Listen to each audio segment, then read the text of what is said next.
Fala galera do YouTube, estamos aqui com mais um vídeo.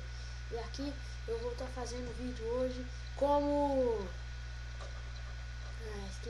como colocar assim, tipo, aqui ó, vamos fazer essa aqui ó, vamos colocar a foto na área de trabalho. Tá, vamos lá, aqui vamos no Google, né?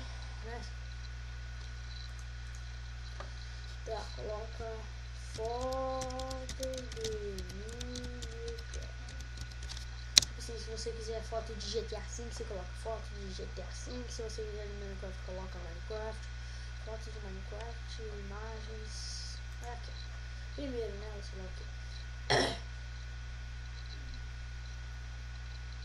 Daí você vem aqui. Daí você vai esperar, né?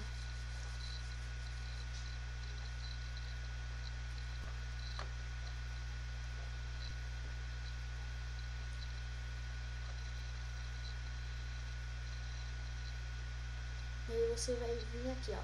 Daí você clica com o botão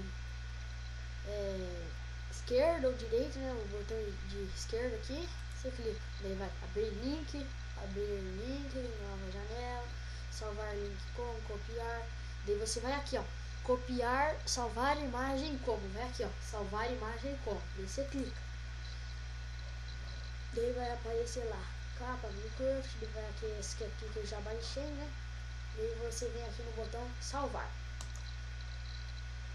Daí vai lá, tá aqui. Daí você clica. Daí você vem aqui, ó. Vou minimizar essa parte para não precisar dar problema, tá? Você vem aqui, você clica aqui, ó. Clica com o botão esquerdo de novo. Daí vai aqui, ó. Definir como plano de fundo da área de trabalho. Você vem e clica. Agora você fecha, boa lá. Aqui está, ó. Vamos colocar capa de fundo, entendeu? Então é um jeito bem fácil. E também você não precisa ficar assim, tipo, se matando pra colocar, copiar, abrir, colocar nome, tudo. É um jeito bem fácil. Você entra no Google e clica no botão esquerdo, copiar, salvar a imagem como, copiar como área de trabalho de fundo e pronto.